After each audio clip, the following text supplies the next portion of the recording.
Again, welcome to the North Bay Electric Auto Association meeting. We are meeting online. And so the things that we're going to go through today, we're going to go through a little bit of introductions. We'll get to talk to each other a little bit, introduce ourselves. We'll have a section for our chapter business where we're talking about internal club stuff. We'll talk about events and other offers, talk about EV and this is out of place. We'll have a discussion afterwards, after the presentation, if we have time. And the presentation today will be by Jerry Glazer on leveraging the Inflation Reduction Act. All right, so let's go ahead and get started with introductions. I'm going to stop screen sharing so that we can see each other a little bit bigger. Okay, once again, I'm Cecilia Sullivan, president of NBEAA. I drive a Model 3. I've had it since 2018. And that's the primary way I get around these days. And I will pass it on to Linda. Yeah, I drive a 2022 a Bolt, Chevy Bolt. Unfortunately, they have they'll be ceasing that model because it is an inexpensive car and it's I really enjoy it. I've had it since I bought it last year. Okay, thanks. Let's go to John Pomerly. Hi, everybody. I normally drive a little pickup that's been converted to electric by Ellen and I. And yes, Ellen and I are related. But you know, the challenge that some of you have heard about is that I was in an accident on the freeway and significantly damaged the left front of the truck. Ellen and I have been taking a few weeks to do some disassembly and testing, and because all of the EV components, the electric vehicle components, are still good, which is kind of nice. I worried about that at the time, but everything's fine. It actually drives around in a little bit of a limping state. We're working on with frame people and other folks about how to correct it and make it work again. So we're getting close to deciding that, but we think we may get it back on the road. So. Awesome. Yeah. Would you be able to transfer the components to a different pickup if your present pickup cannot be fixed? We would. It could be a significant project. It would be like a reconversion. And also we'd lose the sort of the 12-year history of a project that Ellen and I created when she was in high school, and that would be a significant loss. So we have an emotional attachment to kind of continue it if possible, but that's definitely an option. Better than that. Thanks. You do this over there so you can sit up straight. All right. Ellen, by the way, you might remind everybody to stay on mute while others are speaking. Hi, everyone. Yes, I'm Ellen. I drive a 2017 Chevy Bolt that I bought in 2019 used, and I just love it. And Dad and I are spending weekends, working on the truck. So we're finding it was a sad beginning, a sad kind of transition period, but now we're actually having fun with it. He and I are having fun on weekends working on it together. So we'll keep you posted. Jerry. I'm Jerry Glazer. I'm driving between the 2018 Leaf and the 2023 EV6. I'm getting more miles on the EV6, and this afternoon I'll drive down to the South Bay and back. In fact, we went to Oakland yesterday or 2 days ago and back again. And when I got into the garage at home after driving all the way to Oakland and back again, it said I had 290 miles worth of range left, and I hadn't charged up at all. Now, that has to do a lot with our traffic these days, because Highway 101, it was speeding along between 4 miles an hour and 15 miles an hour. So you get really extended range when you slow down quite a bit. So long trip. And the other vehicle, John, that I've been traveling in was the Cessna 170, and I need to talk to you to find an AMP because the annual that I paid the Jet Center for is going to hit me at about $5,000, and I'm going, that's not what I usually pay. So I can find a different way to do this. Anyway. All right, Tim. Okay, well, when I drive, because I've got a home office mostly here, and I try to borrow my wife's 2018 Nissan Leaf. I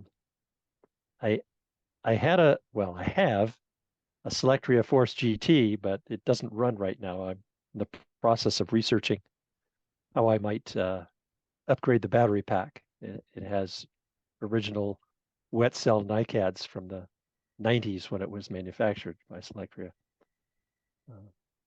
And they're not in such good shape, and I fried some of the connecting wires and stuff, so need some work. All right, Gary. Hi, I'm Gary. I drive a 2018 Model 3, and I'm currently in LA, but I go back and forth between here and the Bay Area pretty often, and I love making that drive in that car. It's way nicer than like just from like the auto pilot alone, but like like I usually make it in 2 charges, which is not too bad. But, yeah.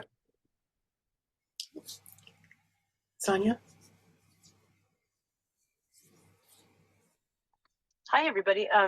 My name is Sonia, and I'm the president emeritus of the NBEAA, and I'm currently driving my Tesla Model 3. I'm in my neighborhood, just trying to get back for the meeting. And I don't think I've ever reported in while driving before, so that's kind of fun. But I am hands-free, so I'm trying to be safe. I've been away for a few weeks, and I've been driving a variety of other cars or riding in other cars, and certainly my family on the East Coast is a little bit behind, but there are a couple of electric vehicles sneaking in, so that's been nice. Thanks. Sonia, are you hands-free? You're in the Tesla, so you're hands-free on the Tesla or hands-free on the phone?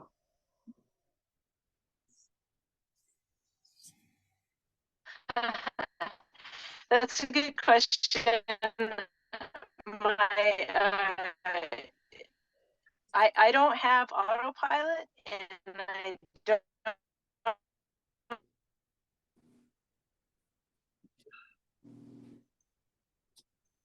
Oh, no, I think you're breaking up. have.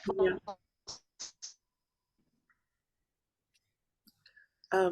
I'll just say that older Teslas do not have zoom capabilities in the car screen. Let's move on to Bernie. Okay, I'm Bernie Dolan, and I have missed the last few meetings, but anyway, we had a major update on the on my Model 3 on the software, and so I tried it out yesterday for the first time coming home, and wow, I mean, it took me off the freeway, went right to the right lane on River, made the left turn on River. It took me down and turned me on to all the roads I needed. It really worked quite well. And so I'm excited about that. And we're having little problems with our charger right now, but and that's not on, that's on the Leafs. The Leafs charger is not working. The wall charger is not working very well. It's failed. And so, but we have my charger, and we're doing both cars that way, and otherwise everything's pretty much the same. Still getting a little electricity off the roof, and everything is going great. Yeah, FSC beta is pretty. My head's cut off along with them. I noticed a lot of us our heads are kind of cut off on these. It must be your screen, Bernie. You look good to us. Do I? I mean, if I sit back here now, but then the automatic where it focuses is focusing down here instead of up here. So Have you tried shifting your camera? I just shifted my camera and got the top of my head. And my camera is located on my screen, so I just shifted my monitor. Yeah, I kept moving mine farther away, and then it still keeps dropping. You still look good on my screen, Bernie. You look fine. Yeah, I've seen your face, your head, okay. Top of your shoulders. I'm cut off. Cecilia's cut off, and Jerry, you're cut off a little bit. Everybody else looks fine. It's your computer, Bernie. It's your computer, because Cecilia is perfectly, I mean, any photographer would be happy to take that portrait of everybody right now. They're all perfect in their little squares. Okay. Okay. I'm finished. All right, let's move on to Stan. Hi guys, it's been a while. Stan Ireland, up in Windsor. We still have our 2020 Model Y, doing lots of long trips in it. Albuquerque and back, just got back from Salem. So we have about 42,000 miles on it right now. And it's running great. Love the car. They're making them, I think now the car is cheaper than when I paid for it 3 years ago. So the price is lower by about $2,000 or more, because now the federal credit is in. We didn't have it when we bought the car. So great car. And that's it. Right, Ellen McKnight.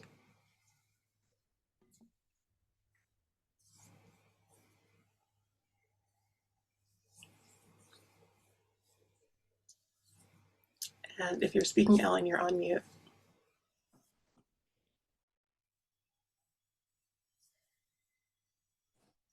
Hello, can you hear me?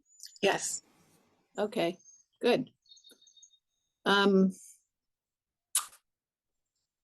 have a 2018, I think it is, Leaf, but I'm not driving because I lost my license. So, yeah, I had a stroke. So it's really pretty sad having to sit here looking at my car and not being able to drive it. So if anybody has any meetings or anything to go to and could pick me up at Friend's house, which is a retirement community in Santa Rosa, I'd appreciate it. Call me at 707-694-6448. 707-694-6448. Thank you. Thank you. All right. Is there any sort of message board on the club website that she could put that information up? Because I live in Sebastopol, so I can't help her out as easily, but others probably live close to there and could help her out. Yeah, we do have a discussion group, which you can find a link to from the website, and that'll be through email or on Google's groups website. And, we have someone else joining us. Oh, no, that's just Sonia. Okay. Sorry to hear that, Ellen. Thank you.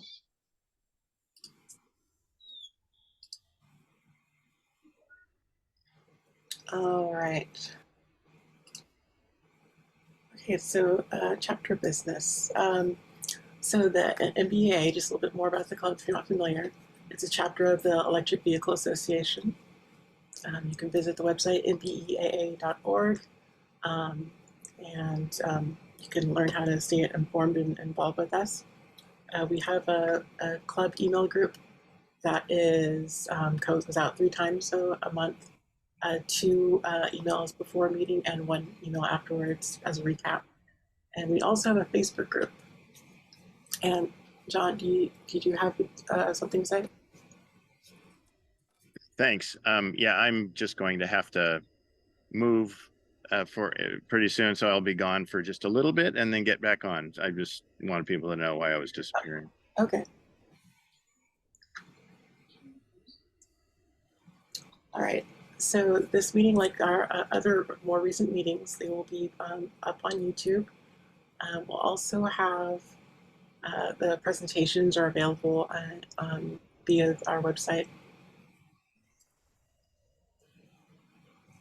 Okay, so for communication, for when you join the club and to get email notifications, that's going to be the NBEAA-club at googlegroups.com. That's just the one that we send out a few emails a month to communicate about the meetings. NBEAA-discuss at googlegroups.com. That is where you can participate in discussion groups. People can bring up topics. You can communicate with other folks that way. We have the NBEAA-team at googlegroups.com, and that is where we can send news. And then we have a few more for communications within the club for handling processes. Okay, announcements and events. So, so this is something that we've been working on for the last month or so with EV-NOR and NAACP for Sonoma Clean Power. What we're working on is to do a transportation and mobility needs assessment in the communities within Mendocino County and Sonoma County. Right now, we're looking for community leaders, those people who are familiar with people in their communities, to participate in a 1-hour paid focus group. And our primary focus is on low-income, rural, and pollution-burdened communities, and we're also looking for communities that are racially diverse. So if you feel like this fits you, or if you know someone who might fit into this category, it would be helpful to respond or share their information or share information with them about this, and we'll send an email out about it when our recap. That'll include more information about how you can elect to participate in this group, or at least to apply to participate in this group. And also you can respond directly to share anyone you think might be a good person to reach out to. Jerry. It just seems to me that this is one of those things that it would be reasonable for us to do a posting on NBEAA club, since that's 300 and some odd people, and give them the details on it, and looking for people with connections or who want to participate.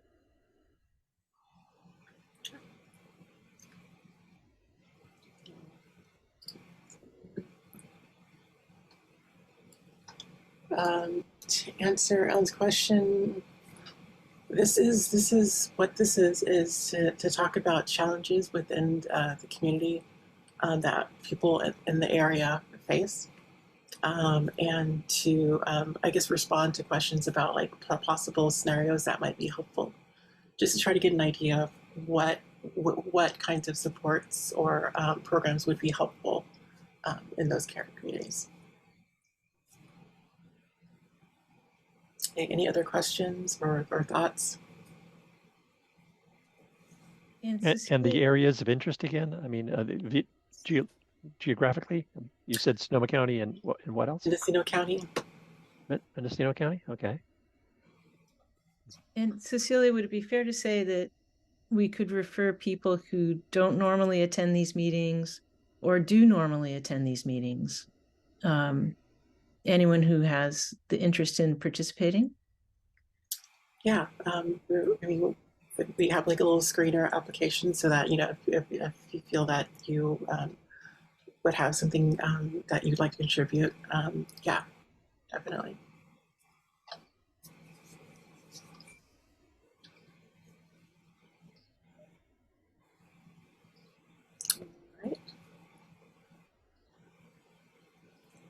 So we'll follow up after the meeting with ways to participate. All right, so this is the second time we talked about this, our National Drive Electric Week event that we're doing with Sonoma Clean Power. So again, this is going to be September 30th, 11 a.m. to 3 p.m. and it'll be at the Sonoma Clean Energy Center. We have information on our website that has a little more about it or how to get involved, and there's also links here on the slide which you can view after the meeting. But We'll be showing EVs all day. We'll have EVs from various different places, various different kinds, so that's kind of exciting.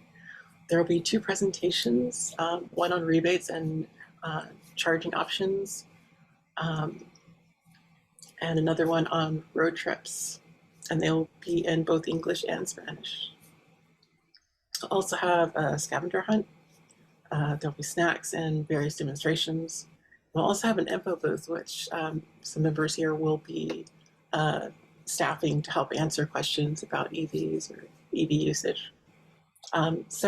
Please, if you know people who are interested in EVs, whether it's friends, family, or other people, let them know about this event. We want to have people come and experience electric vehicles.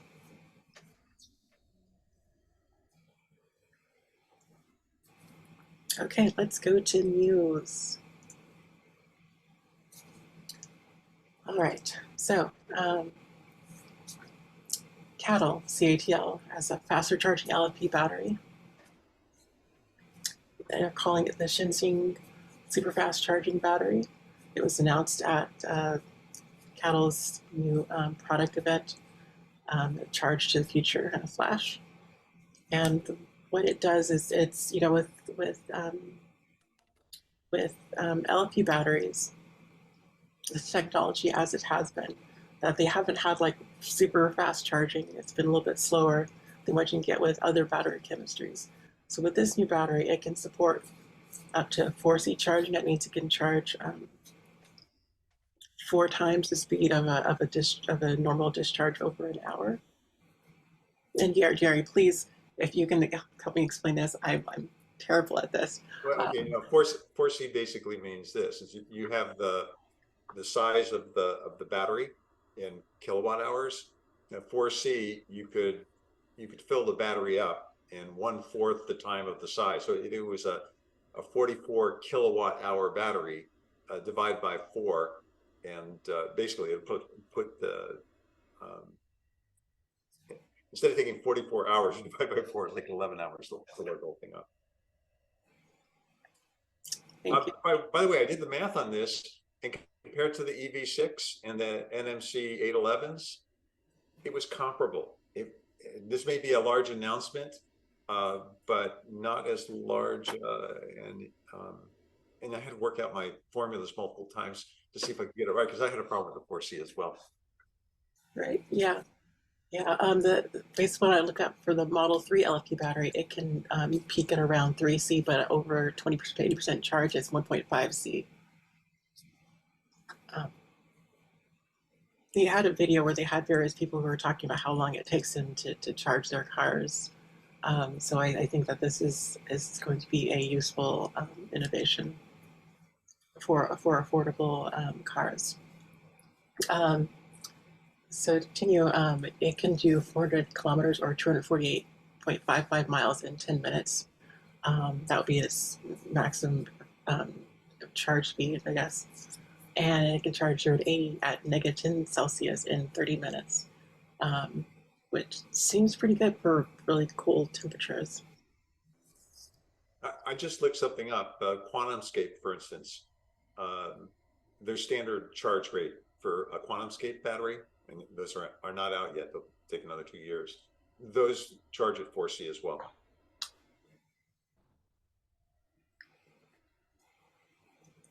Okay.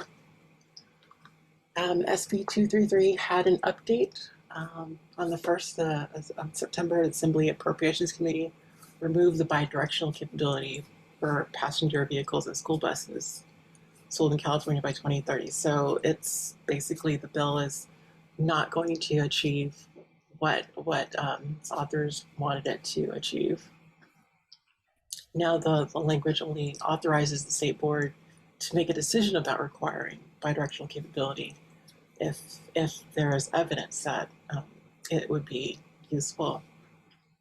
So in response, Senator Skinner made SB 233 a 2-year bill.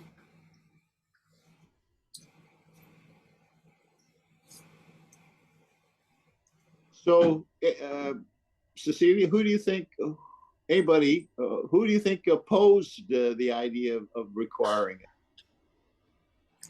I mean, Our somebody manufacturing proposed companies. it to get it removed. Well, you can bet PG&E was involved.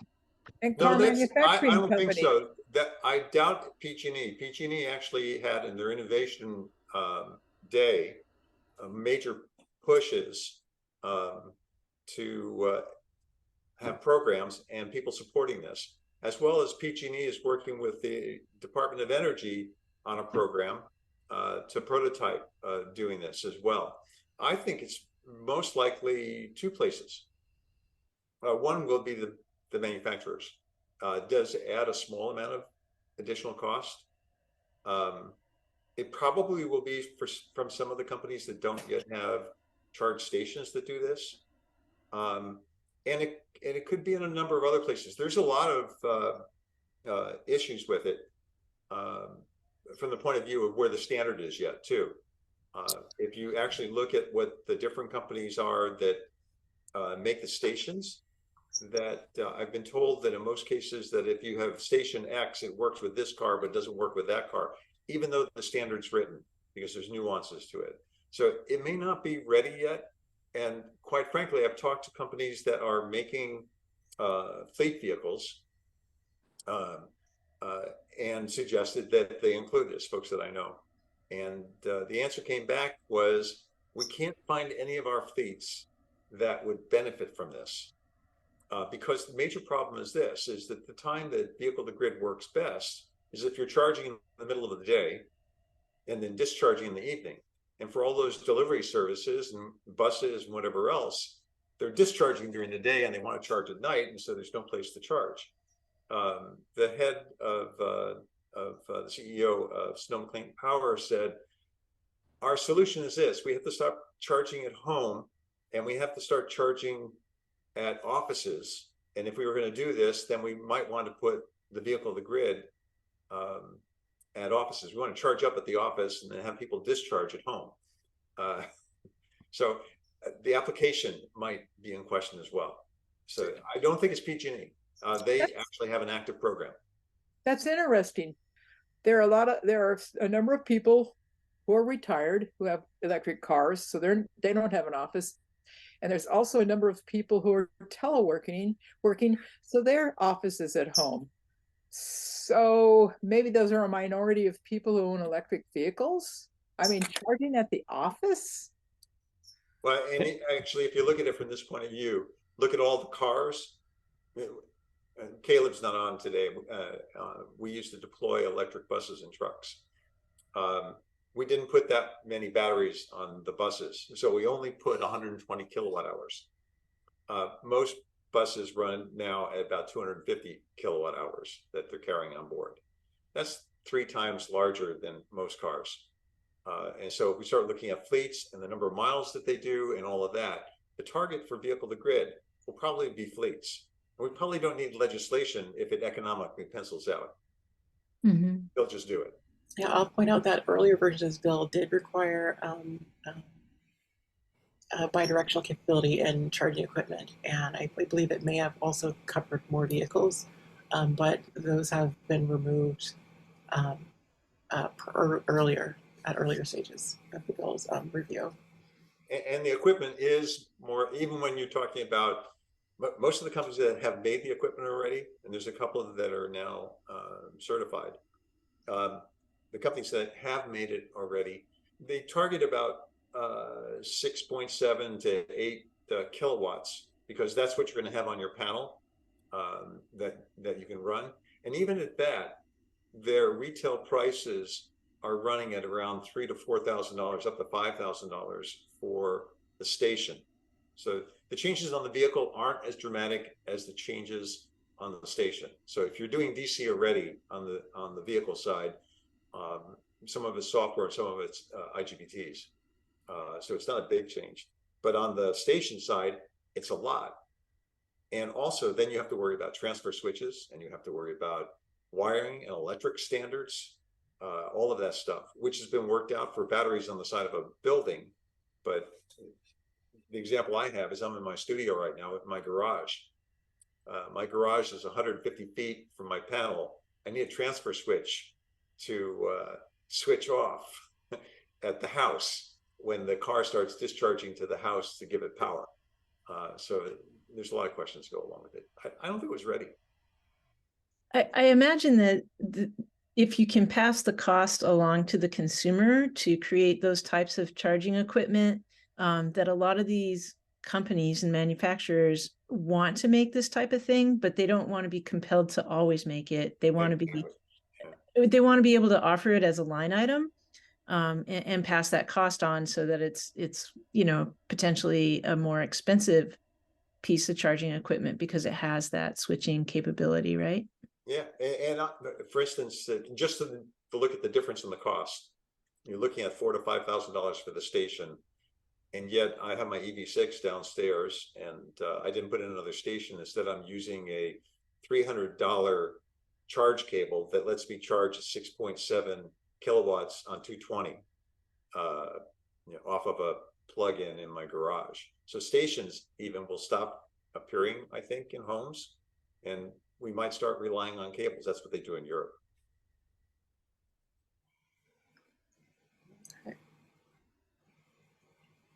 All right. So Tesla recently came out with their universal wall connector. So in the past, Tesla has had like wall connectors with a Tesla connector, or now NACS, or a J1772 adapter, or J1772 connector. They are both like options. But now Tesla's kind of integrated the two.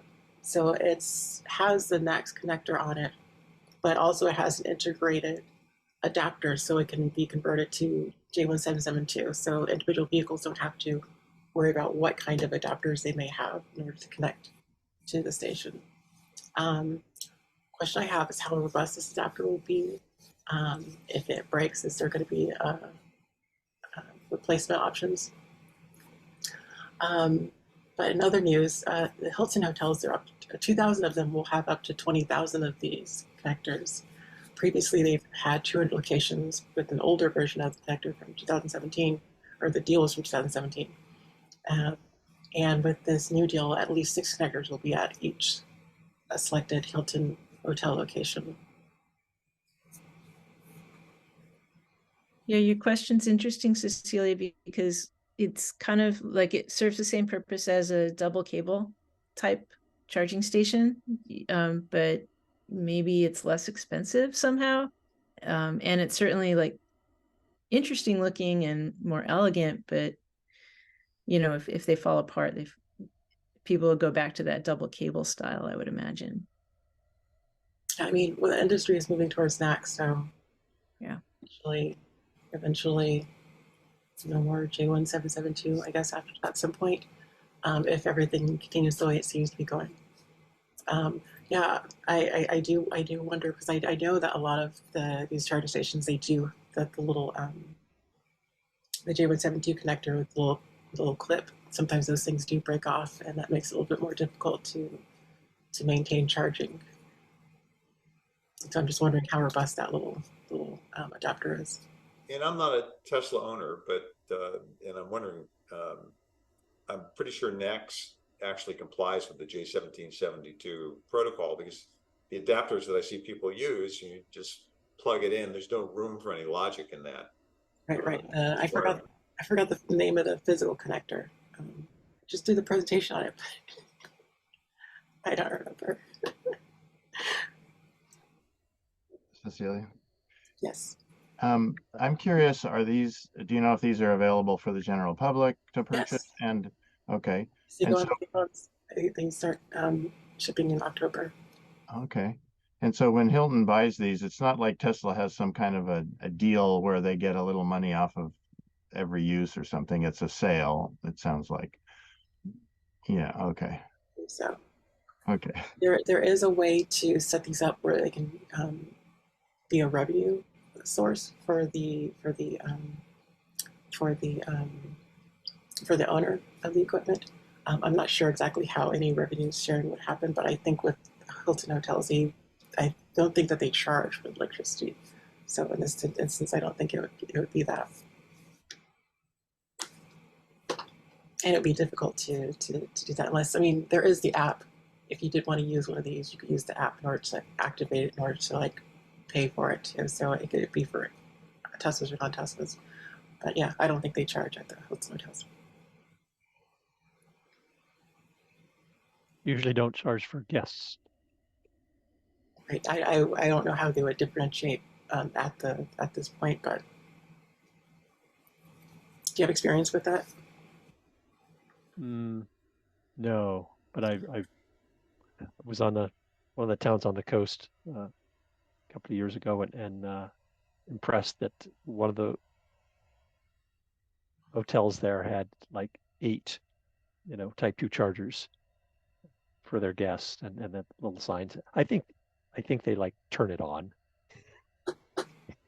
remotely. I think that's what happens, but I didn't investigate further because I don't think we were in the Leaf that day. I've used test chargers at restaurants and stuff, and they're just, or some of the wine tasting places, and you just plug it in, and they foot the bill for the electricity.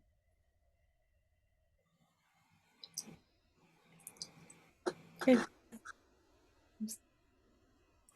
Did you want to say something, Cecilia? Yeah, I was going to ask. Sorry, I cut you off. You talked about this slide since you put it together, and it's got your lovely emojis. Oh, emojis. So you may be wondering why those 2 emojis are there. This is the first all-electric street sweeper in the US that was just recently unveiled, and they're calling it the Broom Bear, which I thought was very cute. Anyway, it's going to be put into service in LA later this year as part of their 100% clean energy commitment by 2035. And it's kind of a collaboration between Elgin Sweeper Company, who made the body, and then also Battle Motors, who made the powertrain and chassis cab. And it sounds like really the goal for this initial sweeper is to show the fleet managers that electric sweepers both have enough power for the normal route and that they work just as well as the diesel standard versions. And one thing I thought that was interesting from the article is they said that electric powertrain is much easier to custom with the electric powertrain. It's much easier to customize the drive software. For example, with a street sweeper, you want to set like a very slow, consistent, what they call creep speed. And so I guess it's much more difficult to set this with the diesel sweepers. Anyway, that was a small detail that's kind of interesting. Also, it has 130 to 150 miles of range. It can go up to 65 miles an hour. And it has the Cattle 400 kilowatt hour lithium iron phosphate battery pack, which seems like a pretty huge battery pack. Also, it has multi-mode regenerative braking, 2-speed transmission. And as far as the cost goes, it's $800,000, which is actually double the price of the normal diesel sweeper. However, LA has recently invested in some hybrid sweepers that are actually in the $900,000 range. So this electric sweeper, though it's quite expensive, it would be less than the hybrid sweepers that they had invested in last year. So, and of course, as we all know, there will be lower, fuel and maintenance costs, and it'll qualify for some federal and state incentives. But their hope really is that the cost will come down by next year or in the next few years, and then they can slowly add more of these to their fleet. So it'll be interesting to see if we start seeing these on the roads throughout California. That large of a battery pack, I wonder how much power does the vacuum and the brooms use? Yeah, I know. I was wondering that too. Quite a bit, a lot of friction. Yeah. Yeah, It's the weight of the vehicle too. I mean, we did an electric garbage truck for Chicago that worked for several days, which the cost was $1.2 million, and we lost money on it. And the problem with these kinds of vehicles is, and I think we put, too bad Caleb's not here, I think we put 12 batteries on it. So that would be about 250 kilowatt hours. The problem with it is all of the systems that are in these things are very complicated And they're designed today to run off of the diesel and compressors and all kinds of other things. And so redesigning, that's quite a challenge to have redesigned this so that it worked off even for the brushes, work off the motors, and then picking the dirt up and getting it in and compressing. And then the brakes that they have are different kinds of brakes, which are all done with a different kind of mechanism. So finding the companies that can do all of these things is quite a challenge. So $900,000, that's quite a drop in the cost so far. Oh, good. Interesting. Huh. From an emotional perspective, I think that the people who drive this are going to just love it. It's going to, it's still going to be loud and it's going to vibrate, but there won't be like that extra diesel engine sound, and the settings are going to be simpler, I would imagine. So, it's just kind of exciting to see that the electric options are kind of permeating into other industries. And at state level, it probably qualifies for $250,000 worth of HVIP money to defer the cost. Oh, yeah. Yeah, Sonia, that's a good point, because in the article they did mention that the vibration, or the lack of vibration from the engine, what would be much easier on the physical bodies of, the drivers. So long term, it'll be easier for drivers to sustain their positions. Measures less diesel fumes too. Yes. Yeah. Totally. I have a question for Ellen or Jerry. Do you know if the power to the brushes and the vacuum and stuff are hydraulically operated like they used to be, or are they actually, do you know if they're using electric motors on the brushes directly, which is much more efficient? I think I read in the article that they said they're keeping a lot of the older systems, so they're not upgrading most of them to electric, just for simplicity of maintenance, because they still have the diesel sweepers, and once they have the electric ones, they want the maintenance to be streamlined. That's what I read, but that could change. I feel like that could change. And John, in the case of the garbage truck that we did, yeah, all the hydraulics were left in place, and we had to put electric motors in order to get the hydraulics to work, and the control systems to get hydraulics to work with electric motors didn't really exist yet. Yeah, it's funny because when you have a hydraulic powered by an electric motor, you have an electric motor powering a pump, hoses to a hydraulic motor that runs the thing, and it's so inefficient. And it's only been efficient because diesels could have had a lot of extra oomph, but that'll improve efficiency a lot when the failure for the electric garbage truck for Chicago, and that was a $12 million contract that I think the company's still going to be sued on. The failure had to do with the compacting of the garbage and the hydraulic brakes. So all the hydraulic systems were the places where the failures were, not the driving of the vehicle back and forth. Yeah, okay. Cool. Well, thanks, Ellen, for this. That's great. Yeah, sure. Thank you, Cecilia, for the cool article. Okay, next slide.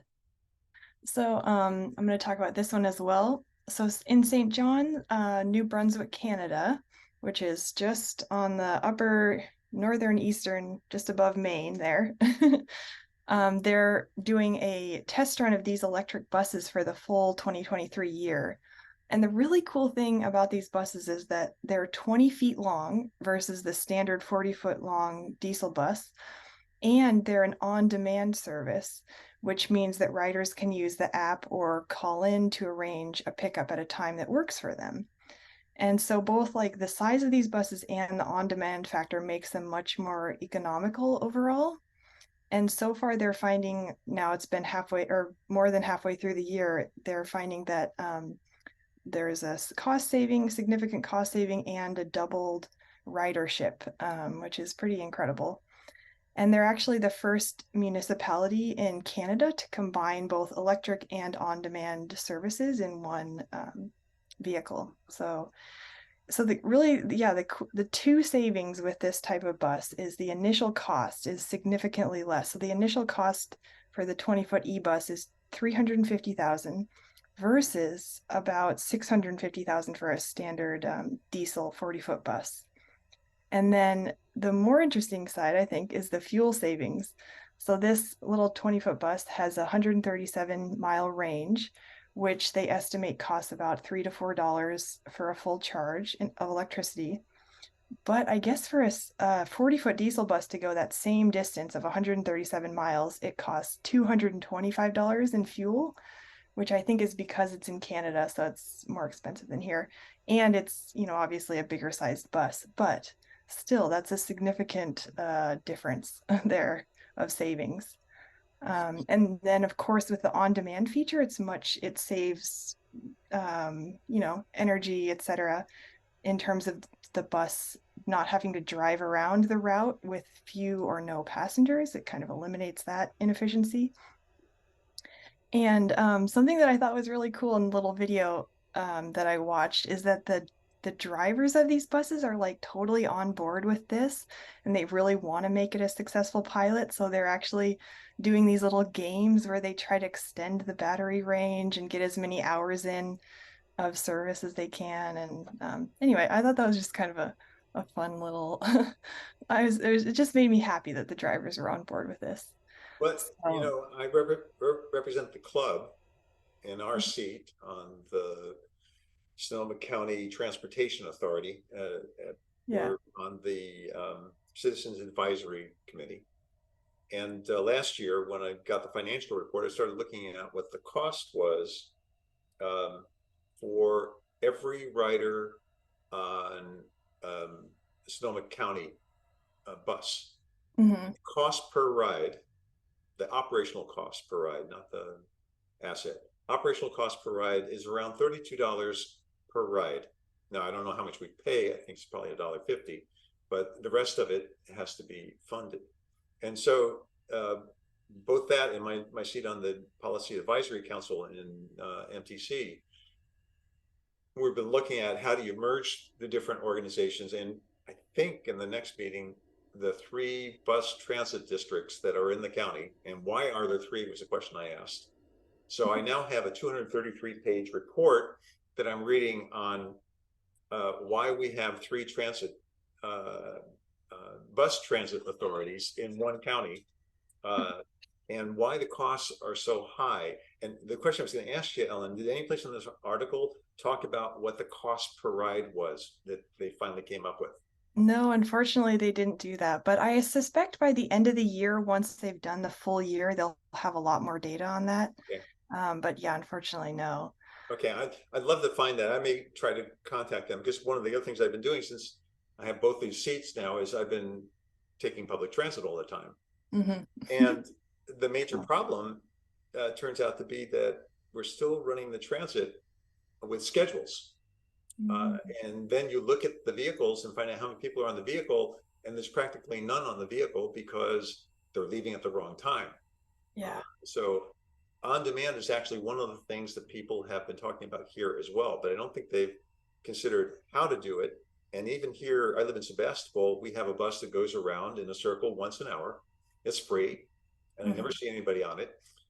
And it's small, so it only holds about 30 people. But I don't think it needs to hold 30 people. And the other buses that are all run by the county and by Petaluma and by Santa Rosa, they hold 40 to 50 people. How often we have 40 to 50 people on a bus? Yeah, totally. Yeah. I know. That's really good to hear, Jerry, because I think it's just to me, it makes sense in every way. Yeah. So I'm excited to see what happens with it. And a lot of us, I mean, from my house, I don't know where the closest bus stop is, but I'm guessing it's multiple miles. It is.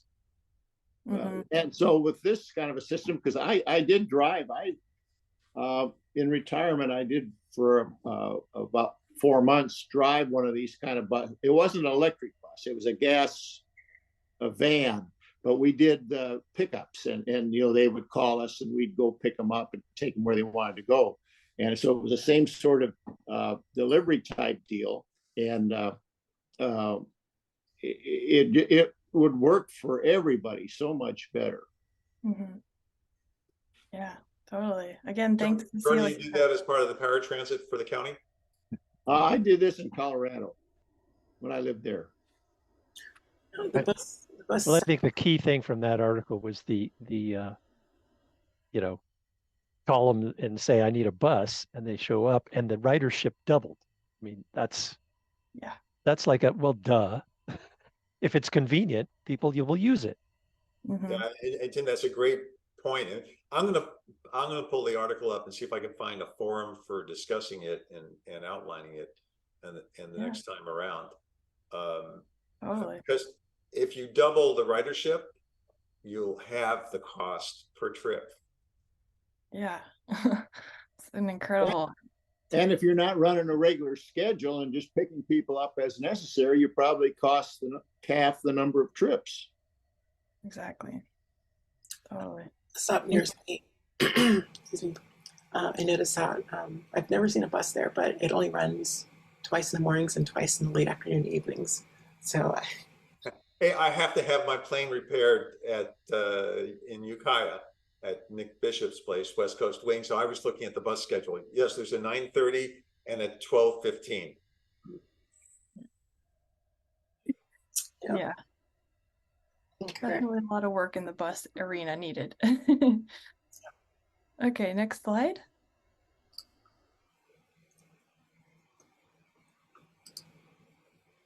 Okay. Okay, so another great article submitted by Cecilia. This is talking about basically Tesla battery longevity with supercharging. And this is a study done by Recurrent. They recently released this. It looked at 12,500 Teslas in the US, 6,300 Model 3s, and 4,400 Model Ys.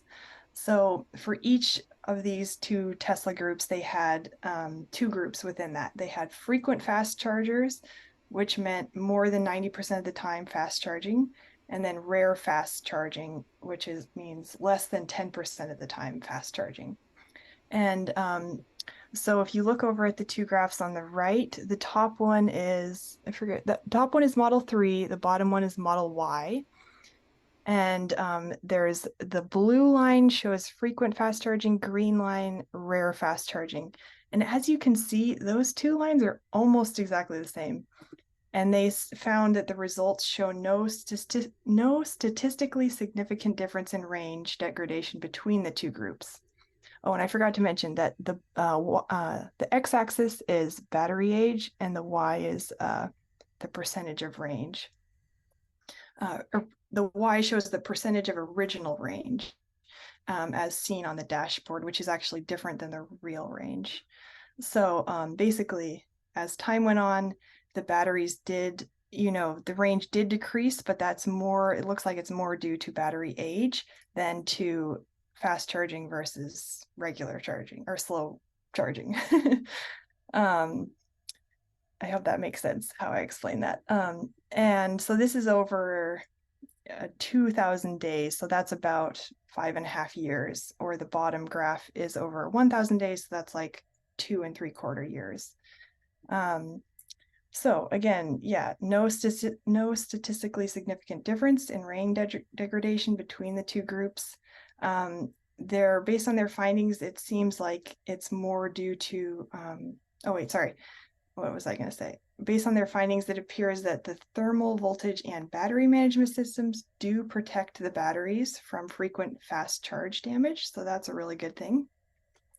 In the article, they do point out that there are some fast charge conditions that can have a bigger impact on your battery, such as in extreme heat or extreme cold. So it's always important to precondition your battery. And this is where the thermal management system pre-cools or preheats the battery depending on the temperature you're in. And basically another factor was don't fast charge your battery if it's at a very low or a very high state of charge due to the high battery resistance at those states. So yeah, the team at Recurrent, they suggest that these findings can be applied to other Teslas and other EVs, but of course there needs to be data for that. And they want to test over a longer period of time, such as 10 or 20 years. But anyway, I thought overall this was really exciting, good news for the EV community. And I'd love to see this also, this type of data for other EVs. Maybe it's out there. I don't know. I haven't looked, but pretty There are exciting. a couple takeaways that I'm taking from this, Ellen. One is if someone bought, a Tesla and knew where the nearby fast charger was, they might just drive there without navigating there. And I think that means they wouldn't be preconditioning their battery. And because it's the navigation that turns on the preconditioning. If it knows that you are driving further than the battery can handle, it's kind of planning your stop for you.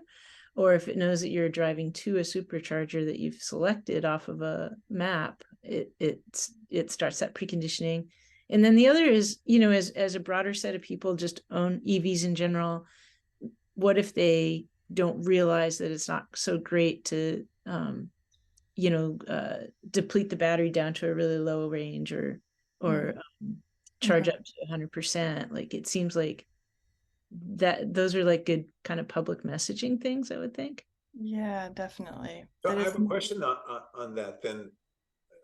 I'm surprised that the EV6 does the same thing. If you tell it where you're going and you're going to stop and you're going to charge, half an hour before you get to where the charge station will be, it starts preconditioning the battery. But if you get there and you haven't told it you're going there, what the EV6 manual says is charging will take longer. Right. And the reason is they precondition the battery before they take a full load. That's a good point. Teslas do the same thing. Okay. It's like it's only going to, it's the battery management system that overrides that. So I guess the message would be you can't hurt your car, but it'll just take longer. When the battery's really, really cold, it can take a very long time. And I also heard experiences where people, if their battery is too low, they actually can't DC fast charge. They have to connect to AC power in order to charge. Interesting. Yeah. Well, at least the 2018 Leafs have a very interesting feature where on a road trip, the first fast charge is quite fast, and the second one is horribly slow. That was a gotcha for me, Tim. I didn't realize that, and I took the 2018 down to San Luis Obispo, and the first charge was great. And I go to the second one, and I keep thinking it's a problem with the station, so I'm going from place to place, plugging in again, going, "What's wrong with these stations?" And then learned that it was the Leaf itself. Apparently, there's a firmware fix you can ask for on that, but I haven't bothered yet. But and the reason for that is because it's an air-cooled system instead of a fluid right controlled system. So there's no way to control it. And of course, the best feature of the 2018 Leaf is the nav system will show you charging systems behind you and not ahead. Oh, interesting. Okay. All right. So this is a vehicle I recently learned about, the Fisker Pear, and it has a disappearing trunk. It just slides down, which is very interesting. Also, I haven't seen any pictures of it, but also apparently it has a drawer-like front, so you can just, I think you slide it out somehow. It'll be interesting to see this when there's pictures around. But this is expected to be in production in 2025 with a sub $30,000 price. We'll see if it happens. Jerry? Did you watch the full video? Because I've watched about an hour and 10 minutes of the video. I did not watch the video. I went to the press site and I got images there. So there were a lot of interesting things about this. If this does half of what they said, this will change the industry. Their price, they said, is $29,000. It will qualify for $7,000 worth of incentives. So it's a $22,000 car. It's a 6-passenger car. It has both the front and the trunk, and I don't know why they did this, but they made a big deal about it. The materials that they use, it's like 90% of the material used for making the vehicle is recycled material. And in fact, they had a whole display of the plastic bottles that they use. They actually take raw plastic bottles, recondition them, and that's where the body comes from, and a lot of the structure. So they innovated a whole bunch of stuff, and then they also have a supply chain after the vehicles are trashed for recycling the vehicles afterwards. And the battery on this thing is enormous. It has a 400-mile range. Also, they did things as far as the streamlining of it. So if it does the things that they announced it will do. By the way, there's an SUV version of this also. Oh, they have special wheels and special tires that they did. They invented new wheels and tires for it as well to give it better performance. It does 0 to 60 in 3.5 seconds. I mean, look at all the specs on this thing. You go, how did you do this? They said, we did a lot of research before we introduced this, and it's part of a family of vehicles, including a pickup. And those will be about a year or two afterwards.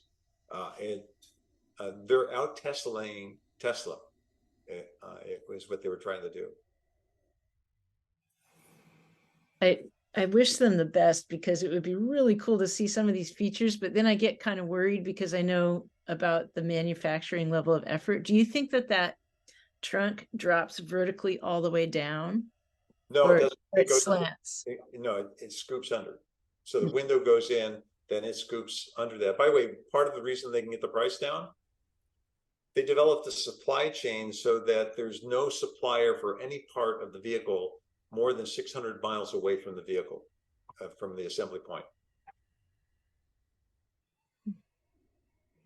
Now they just have to do it. Cool. Right. Yeah, I want one. Thanks for that deep dive, Jerry. Yeah. Okay.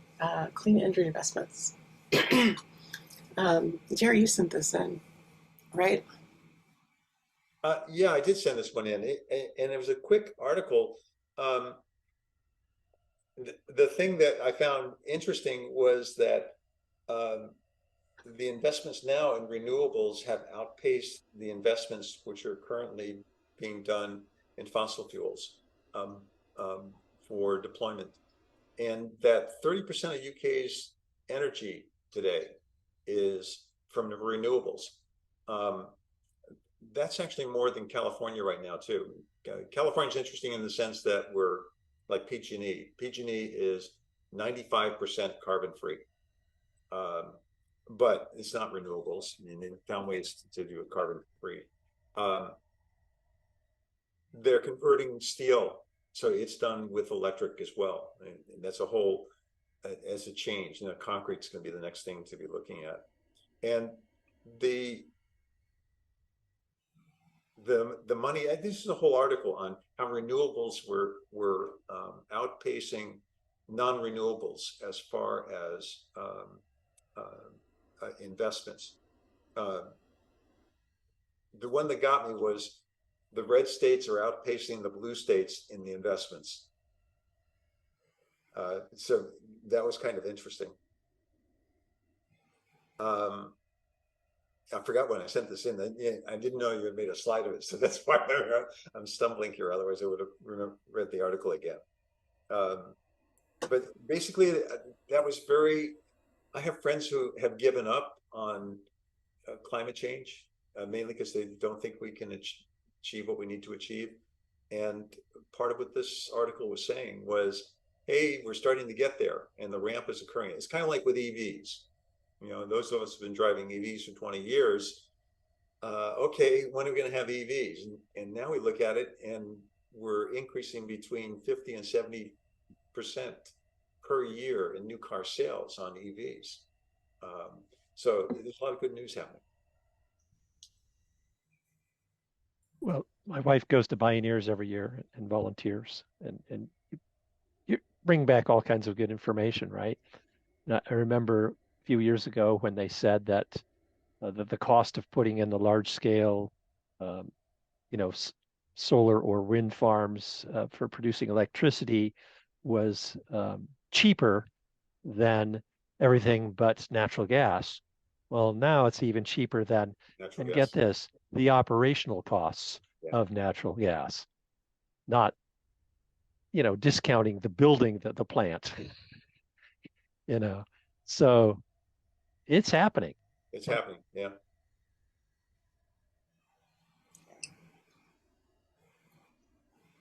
Right. I came across this cartoon on Facebook,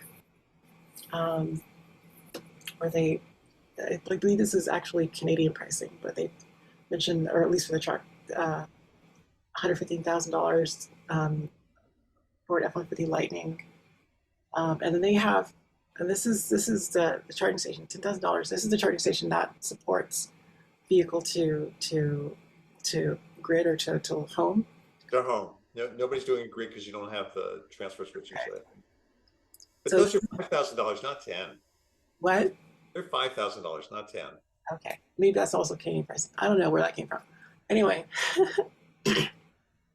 so this is actually based on a true story. Someone actually bought this truck, and I think they have like it set up at home and at their work for charging. They had a not great experience trying to do charging out on the road, and they wound up having to figure out other ways of completing their trip. I believe they are traveling within the United States. This is I think this is what some folks are like, really focused on, like, oh, you can't spend all this money on a vehicle and not be able to use it. Yeah. But yeah, so this is one of those challenges that is out there, and I think also it's partly why a lot of vehicle manufacturers are wanting to get on Tesla's network, since it has that reliability reputation, although it stands to be seen how vehicles interact with it. But anyway, I thought this was interesting to see. But part of this might come from Miles O'Brien did a show on PBS. I think it's part of the Nova series called Chasing Carbon, which actually talks about we're actually making progress. But one of the segments was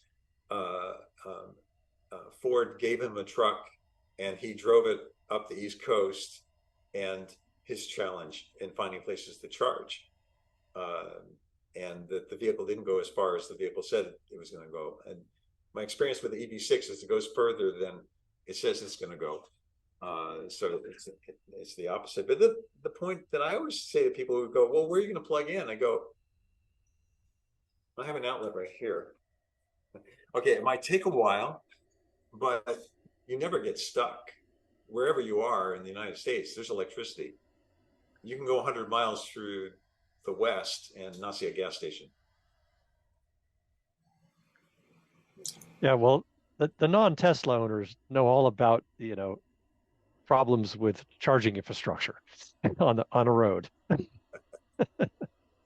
Well, it's not true. Actually, you say that, Tim, because of the Leaf, and Chatamo was there simply because the SAA standard wasn't passed early enough.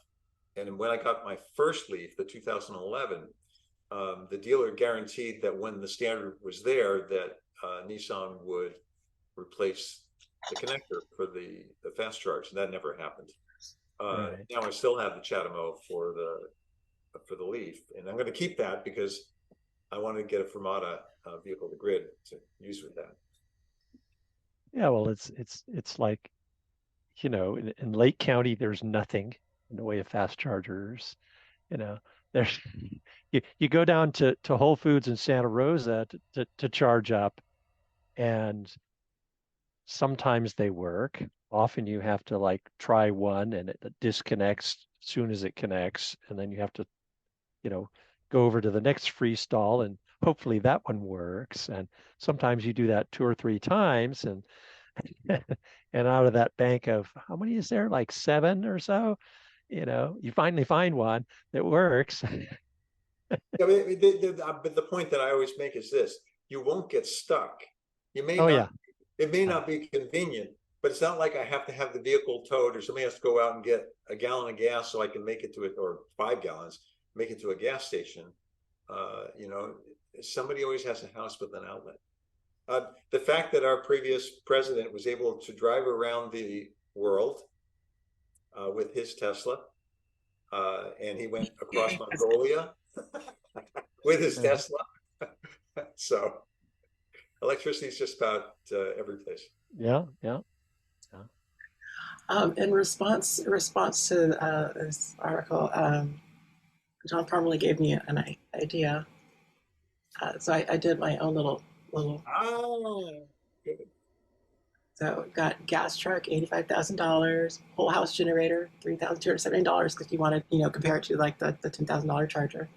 You got your fuel storage tank for your gasoline, so you can fuel up at home. You got to have a fuel pump in order to pump the gasoline into the truck. But if you really wanted to have like your own energy independence, you got to have a refinery in your backyard.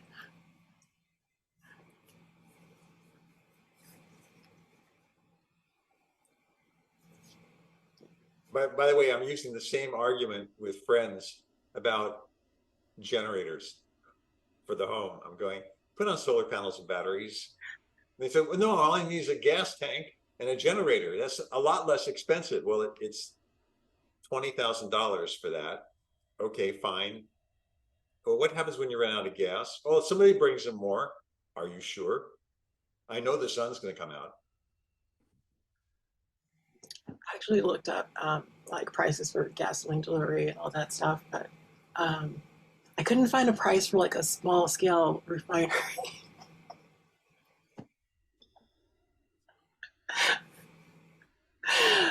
They're all like, like how many barrels per day, and it's like I don't know how much gasoline comes out of a barrel of oil, but I don't think you need that much for your regular operations. But anyway, this was fun, and that is it for our thing. So now it's time for a presentation. Jerry, I'll let you take over.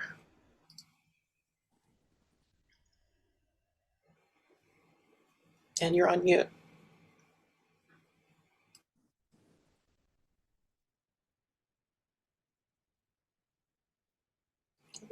You're still on mute if you're trying to talk to us. Let's see if this does it. How's that look? Anybody? Looks okay. Yeah. Okay, you see leveraging the Inflation Reduction Act, right? Yes, it's fine. Okay, good. Okay. Okay, I wrote down my my notes here, so if I look down this way, you can tell that I'm reading my notes. So we wondered about buying cars using the money from the IRA, and finding one that was qualified wasn't all that straightforward, as we all discovered. But there's a loophole in the IRA that allows a commercial entity to participate. So the basic idea is find a car dealer, that's a commercial entity. We let them buy the car, then we get the tax credit, they reduce the cost of the car, and then we lease it. And the question I had was, does that work? So I was trying to figure out if this was a good deal. So imagine trying to figure this out while you're sitting there at the sales guy's desk. And here's what the price was. And this car is a lot more expensive than any car I've ever bought before. I was trying to get down in the low 40s if I could. And then I added more stuff and whatever else. And so there's what the price looked like. And it turns out they will cover everything when they do the lease. All of the ads you have and whatever else that somebody dreams up that they sell to you at the time. So they came back and they showed me, here's the lease. And here, if you put different deposits down, this is what it looks like. One of the things that surprised me was, regardless of how big a deposit you put down, the buyout price after 36 months is exactly the same amount. I expected that if you put more money down, that the buyout would be lower, but it's the same amount in every case. And in this case, it's $30,050 is the buyout price. And then I saw their numbers here. So I started multiplying things out in my head, and I finally pulled out my phone and did some multiplication. And even though I've got the $7,500 IRA deposit and plus the deposit coming off, and the number looks pretty good. I'm looking at the other screen here and go, oh yeah, $45,000 capital cost. When I started at 58, I'm in good territory.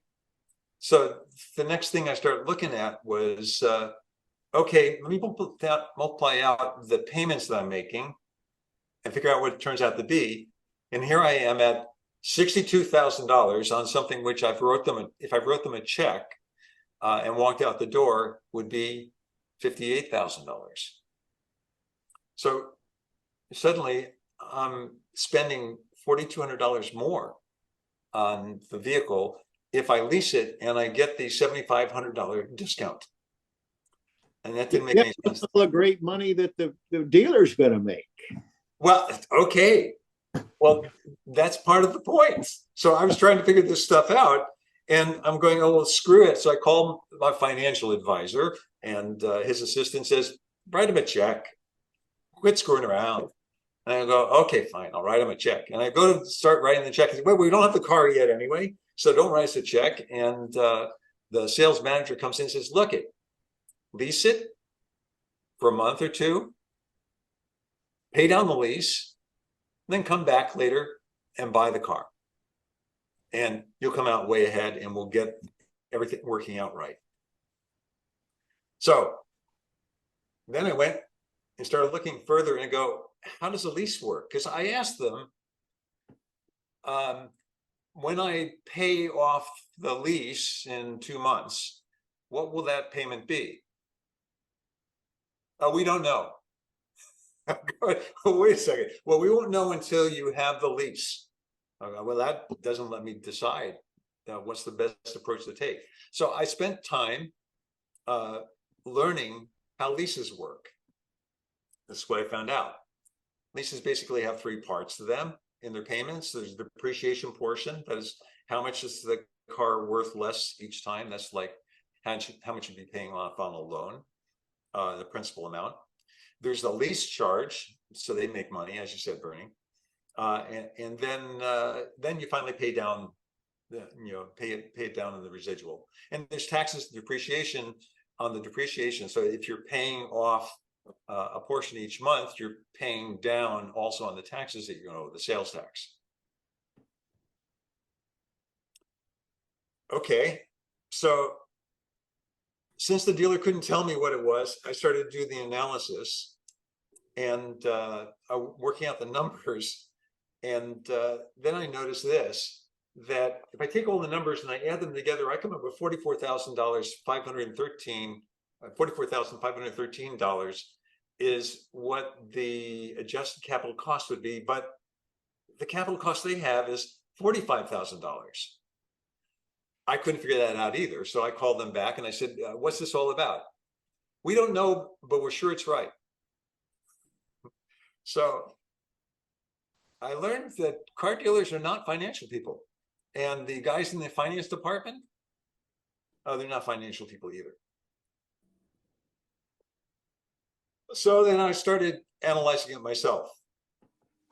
With all the knowledge that I had, I also asked them, if I pay down $10,000, $15,000, or $20,000 as my deposit, what does it look like? And so I took the numbers that they gave me and started working on a spreadsheet, did net present value, with assumptions I might invest the money that I hadn't paid out, and start working out what the solution ought to be. This wasn't easy. It took me 2 days to work this out. And some of them was ridiculous. So if I put $20,000 down with a buyout of $30,000, I've got fairly large, I've got payments of $230 a month. And I'm going, wait a second, it was $45,000 capital costs. So where did this all come from? And why is it $230 a month? It didn't make any sense to me. In any case,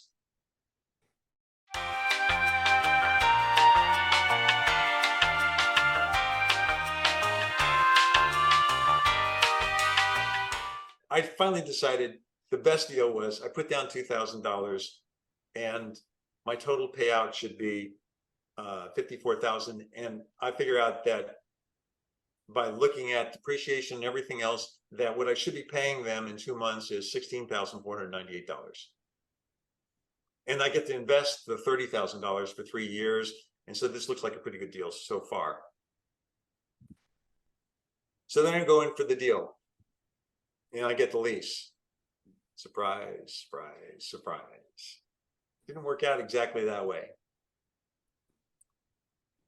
So I asked them for the numbers, and the number they give me was, oh yeah, after 2 months, you can now pay us $29,266 to buy out the lease. And then I would have a residual that I'll pay later on. So my out-of-pocket now has gone from $62,000 to $65,000, basically. Okay, guess what? I was way off. What did I do wrong? Okay, I left out a few things. I assumed that the lease would not include interest on the principal. Leases are leases, but they also are charging for interest on the principal. The second thing that I left out was their profit. They're working at 8.5%.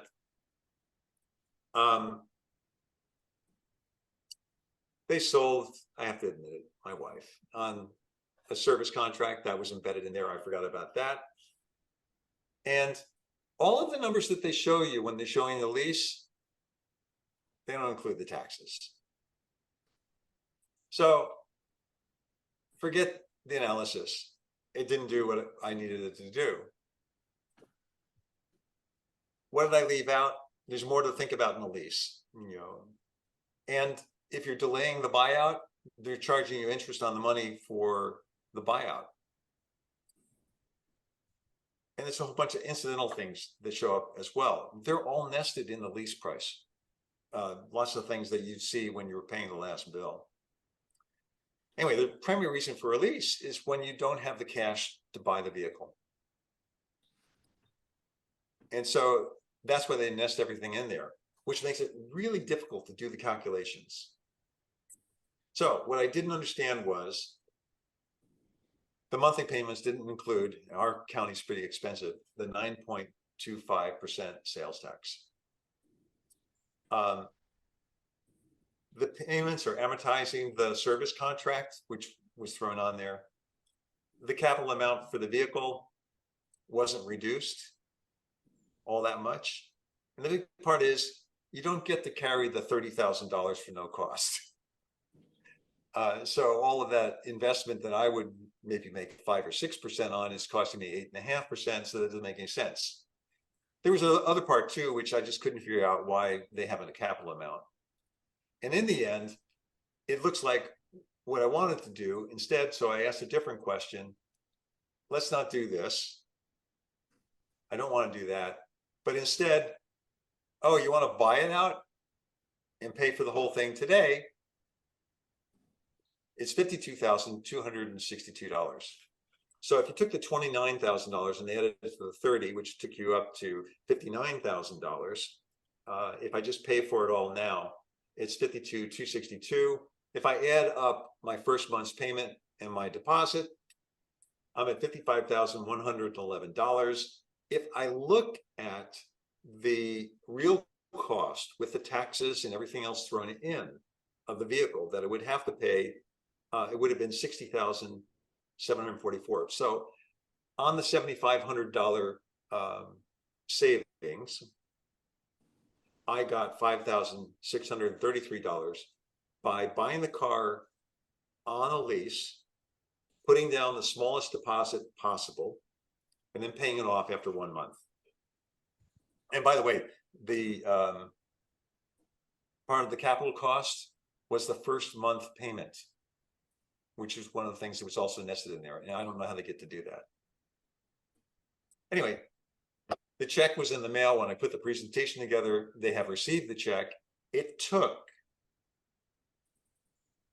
a month and a half for the pink slip to show up. And also then when we went to go register the car, they wanted us to pay the taxes again. And then we had to prove to them that the taxes were already paid, sales taxes. And we're waiting for another week or so coming up for the refund to come back from the state for the taxes that we overpaid, which was about $5,000 in taxes. Anyway, we're the new proud owners of our Leaf, our EV6. And I'm enjoying driving it.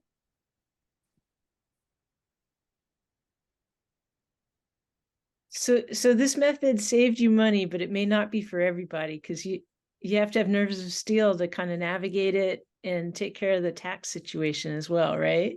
Yeah, the navigating was the key portion of it. The nerves of steel portion is this. You're asking the quote unquote experts, how does this work? And you get this. But they ran it on the computer and the numbers pop out. Yeah. That's the number. Okay, why is that the number? Well, that's the number. Okay, by the way, I called Kia Finance and asked them. It was embedded into the computer program a long time ago and everyone forgot. Nobody really knows. And like I said, I spent time searching on the web to find out how leases work. What are the components of a lease? Because in reality, the reason I did that whole spreadsheet was to figure out if I pay you for 2 months worth of lease, how much would I need to pay you in order to pay out the lease, but still have the residual to pay in 3 years? And my math was wrong, and they had no way of telling me the answer. And they couldn't even tell me the answer when they said, here's the capital amount, which was over $1,000 more than the math that would calculate what the capital amount would be. So I'm sorry, Cecilia has her hand up. Yeah, sorry. And she's on mute. You're on mute. You're on mute. I was like, I put my hand down. I did the one thing I need to do. I might have missed this, but did your car qualify for the IRA tax credit directly, or did you? No. In fact, that car, and this was something that highlight. The IRA tax credit wouldn't qualify for because the batteries and the car are made in Korea. Now, next year, the EV6, or actually the EV7, will be made in the United States. It will have vehicle to grid in it. This one doesn't have vehicle to grid. That was another surprise for me. It has a vehicle to load. So I've got 2 110 outlets on my car at about 1,500 watts. So it didn't qualify. It didn't qualify for the state incentive either because it was over the limit. The limit, I think, is $45,000. So that's based on MSRP. MSRP on this one is 48 something, plus we got the tech package. By the way, it's the same basically the same car with a different body on it than the Hyundai Ioniq 5. The Ioniq 6 is now out. It does have vehicle to grid on it, but the way that they sell them is different as well. This one you can buy a tech package on and get the lower end model, which doesn't have a sunroof and doesn't have leather seats. And we didn't want a sunroof and we didn't want leather seats, but we wanted the tech package. And if you buy an Ioniq 5 or Ioniq 6, the only way you can get the tech package is that you get the one with the leather seats and the sunroof. Well, I was interested that you didn't uncover any real mysteries where they're actually trying to make more money than they deserve necessarily. It's pretty straightforward that way. And also the state of California says, basically, I think you're saying that if you create a lease, you have to just pay the full retail price state taxes on it, like the sales tax. Yeah, that was clear that you had to do that anyway, right? The thing that was not clear was that when it was through the lease and we paid out the lease, we had paid all the state taxes already. Then we went to go register the car. They want us to pay the state taxes again, we had to bring paperwork in to prove to them that we had already paid all the state taxes. And that's not a small amount. I mean, we're talking about 10% of the value of the vehicle. Yeah. Is what we're paying in state taxes. And after we did that, they had to give us a refund on the money that they had collected already, but then they forgot to give us the refund, and now it's been, we just found out that it didn't clear the bank to get the refund, so now we had to go back and get the refund, and that's all through, you know, the DMV. So that the complication. In any case, I had gone back to the dealer saying, I don't understand, why am I paying so much? And they're actually, the head of finance there said, you forgot what everybody forgot. We threw into the lease the first month, and we amortized the first month payment. By the way, we amortized the 10-year maintenance contract on the vehicle, which I wouldn't have bought, but I'm married. By the way, we also threw into the lease all the taxes. And so when you're paying all of this, you know your car cost you $52,000, but now you've got that $5,000 and the mirror that you bought and this other thing, and they were all amortized. And that's why I finally worked my number up to $60,000, over $60,000. And so out of pocket, $55,000 showed us about $5,000 worth of savings. So if it's a 60-month lease or a 48-month lease or whatever, you pay the interest on all of those months, even though you did a buyout much earlier. But you were still ahead because you got some of the advantage of the IRA money. That's right. What we ended up not paying was the interest of the loan, the interest on the capital item that we're holding that they own. Okay, for all that period of time. So we pay for the capital item, and we pay some lease termination charges. And there were, by the way, the other thing that's nested in there. If you get a lease, they charge you $600 to get a lease. Okay, so that brought the cost up higher. Okay, so like you start delivery adding on. fees. Yeah, Is that because of all the work they have to do to make the lease? What's that? Is that because of all the work they have to do in order to put the lease together? Yeah, well, there really isn't that much work to put the lease together because they do that in about 3 minutes. But they do that. The reason for it is they can. Well, and they hide it so that you don't know, or the average person doesn't know. Yeah. Yeah. And they had to pay for all the time you took with their office staff. Well, John, actually, this is the interesting thing was, and Dom said, hey, I didn't pay anything over MSRP. I did. I paid $500 over MSRP. And to be honest, I was conscious about not negotiating with them about that. And the reason was this: I spent over a day worth of their labor. Because the sales manager came in and he said, I've been doing this 20 years. I have never, ever had anybody ask the questions that you've asked. And by the way, he didn't have answers for them. He knows a lot more about his business now because of you. I said, do you want a copy of the spreadsheet? Yeah. It He was said, dedication. yes. I just keep thinking all the stuff is buried in there that they could have printed out and given to you, but probably nobody else would have looked at. It. Yeah. But wait till we get AI, you know.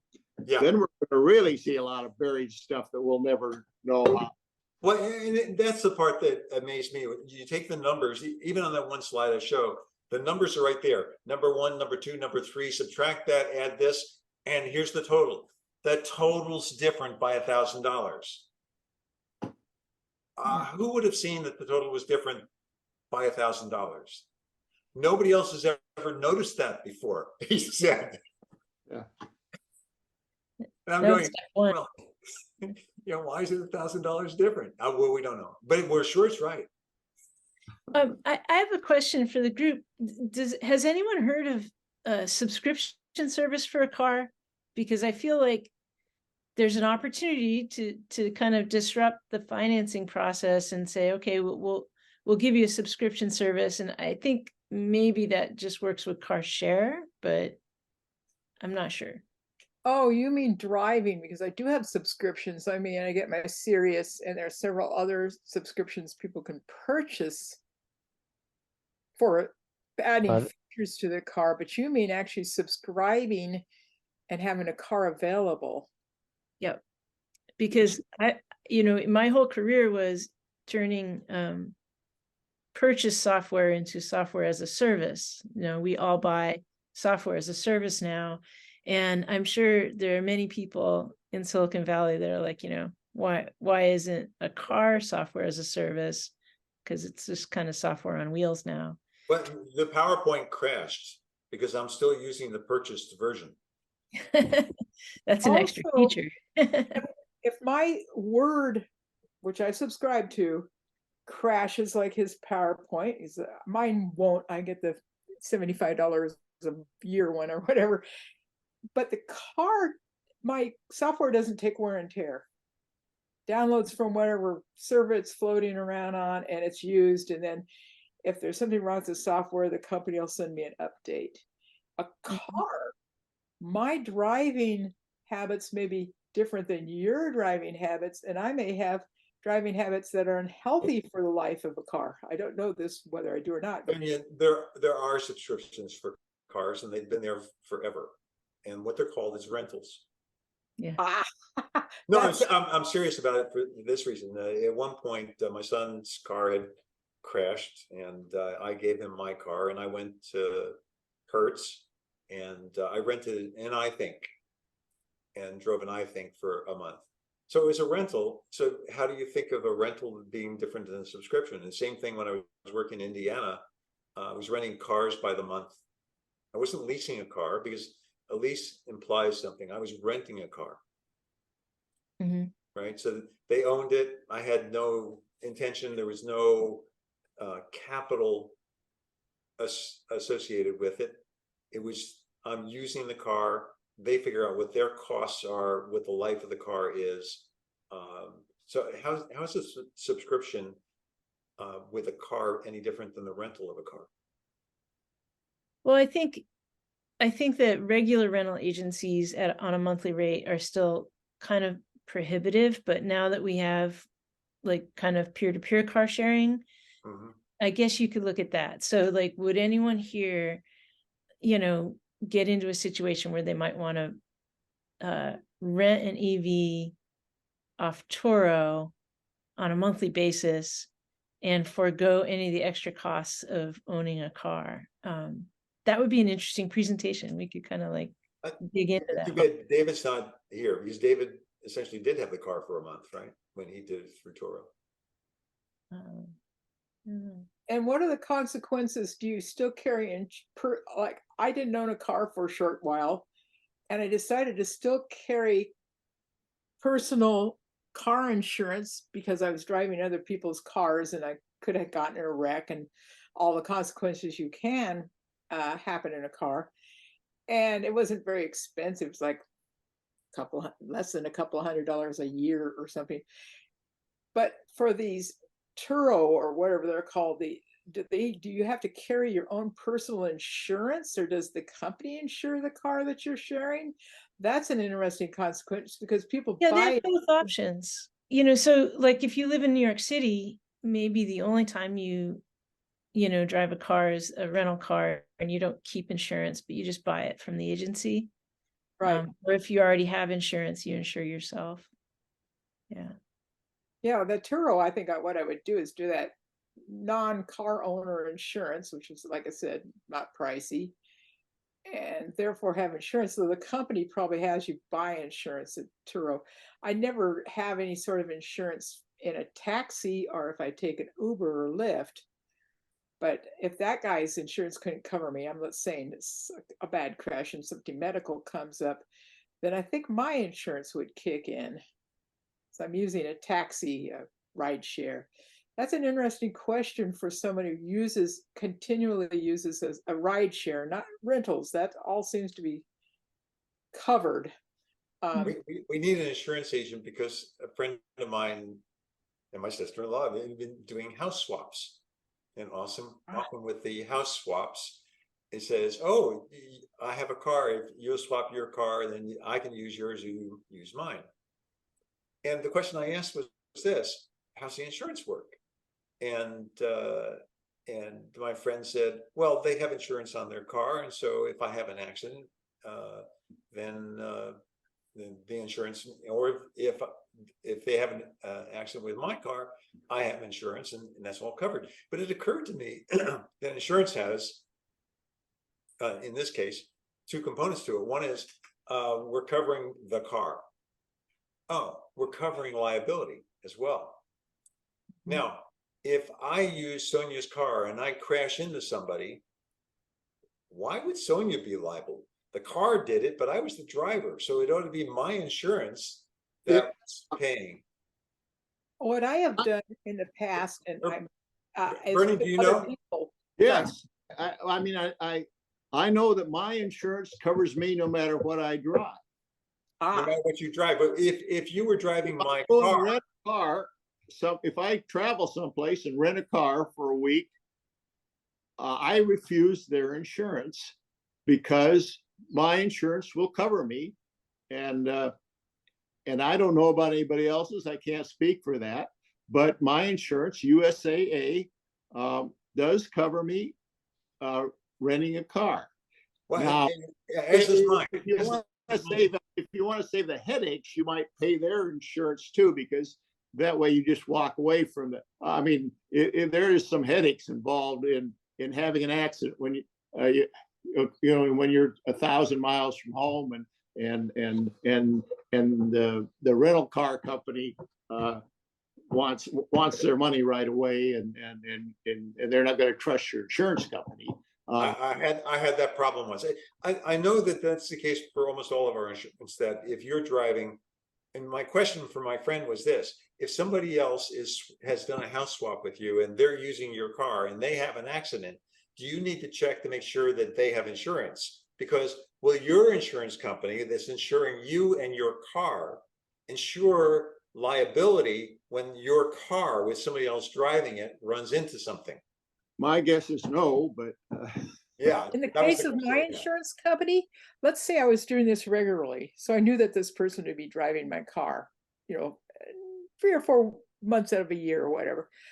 You can add a codicil or whatever they call it in insurance to your insurance, adding them as a second, or you can add multiple drivers to your car.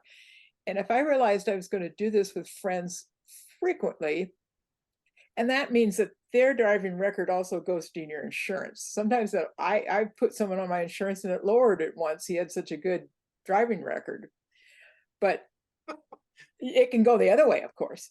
But I'm just saying that if you knew someone was going to drive your car, you add them to your insurance, and the insurance they'll recalculate it and tell you, but you have that person. I think you have to give them some information on the driver, like a driver's license number and things like that. So if I was doing this house swap thing, I would put them on as a driver of my car, and then they're covered. Yeah, if it was longer term, that would be probably what an insurance agent would advise. That makes sense. I know that there's peer-to-peer car sharing, you know, riders that you can add to your car as well.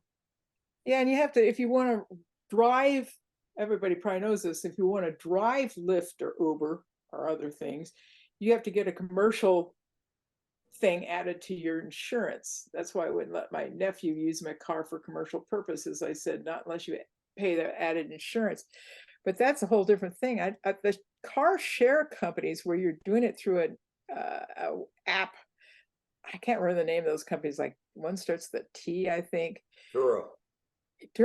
Those, I have a feeling that the company helps you with some of this stuff. They do, and David covered that in the presentation last year. So we can probably look at that video. Well, I have an interesting situation coming up. I am in line for a Cybertruck, and they're starting to come off the assembly line. I signed up for it on day 2, so I think I'll get it fairly early on. And my neighbor has stepped in with me, and we want to share this. We're going to each pay half on this car or this truck, and we thought maybe we could even rent it out through Turo or whatever. And but this insurance issue, this may be a significant factor in our decision. Well, if I don't you think find so. some information on that, Bernie, it'd be great, because we talked as a club one time about purchasing or building or whatever a shared pickup truck, because none of us, I don't know about the rest of you, I need a pickup truck about 5 times a year. So all of my neighbors buy pickup trucks. And I'm going, well, I'm not going to buy a pickup truck and leave it in my driveway. My friend Kenneth has one. My friend Jan has one. They all live too far away. And I'm going, why do you have a pickup truck? Well, I need one 5 times a year. Okay, fine. As a club, with the members that we have, we could have a pickup truck. The problem turned out, I checked with my insurance company. They had no idea how to insure it. Now, with an airplane, it's no problem. They expect you to do that. But with a car, the car insurance didn't seem to have a way to handle that. Well, Would you I've have to bought own it like an cars as joint LLC? tenants. Would you Sorry? have- I'm sorry. Would you have to own that truck? You're owning the truck together, and also you're going to do a little bit of business with it because you're going to rent it to Turo. Would you have to own it as an LLC or other form of company? That's interesting, because I've never seen co-owners on a car. I've seen people who co-write a loan, but that's more to benefit a young person without credit. I've never seen co-ownership on a car, except that cars are owned by married couples. Don't know. Cars are owned Well, by unmarried I couples. don't know. They probably wouldn't be too pleased with me if I tried to marry my neighbor, since That would be bigamy. my wife wouldn't like it either. Yeah, since his wife and your wife wouldn't care for it, yeah. I thought about marrying a friend, and I'm not a lesbian, because to see if it would benefit her financially. It turned out it wouldn't. But yeah, lots of marriages are not. But I wasn't advocating marriage, but I wonder how that's done if 2 friends buy a car together. I was going to say I've done it, and Okay. and also I've had I worked for a couple of guys who are business partners who've done it. It when it's as simple as 2 people, you can just kind of do tenants in common or joint tenants. It's an ownership entity that I think that an insurance company can understand and handle. It's just what Jerry was talking about is, like, if you get to 5 or 6 people, then the forms fall apart a little bit. And also, maybe that is the time when you might want to create a partnership or LLC or something to manage all Is of this that. club already an entity? Is it a 501c, the club we belong to, or is it very informal? We're a chapter of a national organization that is a 501c3. That may be the company that car would belong to if the club had bought a car. Well, since we're a chapter and we don't want to have the national organization own it, Yeah, I don't know how that would work. yeah, that's a difficult one. Yeah. Bye, John. It's that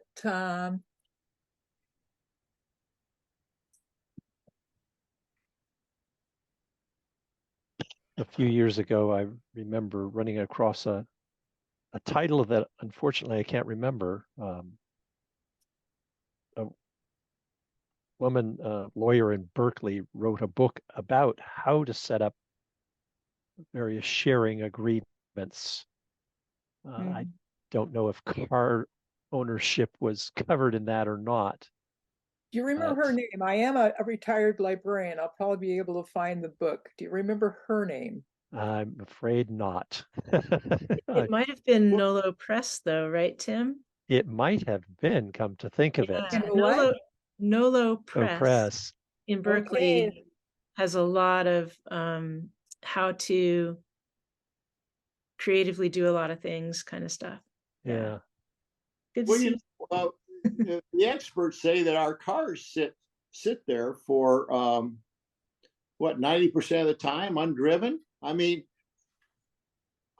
I think about that, and I think we could have 1 or 2 cars for the entire neighborhood. Well, maybe not quite, but 3 or 4 cars for the entire neighborhood. And people, I mean, as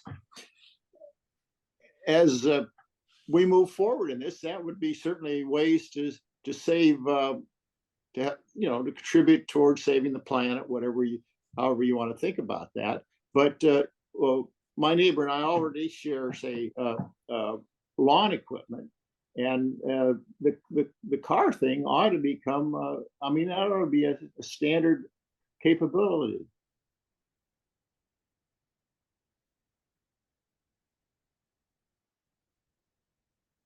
I'd love to share an EV rider mower with anyone that might want to. Oh, I hardly ever use my car, but I want to own it. I love my car. Yeah, I'm looking in Nolo, and they're not making it easy to find stuff because of the way they may have even dropped this book out of there. Let me see if there's one on making small companies. See, that's why I kept saying LLC. Those are very small companies. And I don't know much about it. I'm not a business person, but they're usually easy to make companies. I see landlord, tenant, intellectual property. None of this fits. Darn it. All right, we're coming up towards the end of our meeting. So I just wanted to let you know, our next meeting will be October 14th, and it'll be via Zoom unless we find another location before then. And I don't think we have any presentations planned for next month. So if you have something in mind, send us an email at nbeaa-team@googlegroups.com, and we can go from there. Great. Good to see you all. Yeah. Enjoyed Thanks it. for the presentation. Thank you. All right. Thank you, everyone. Bye. Bye-bye. Bye.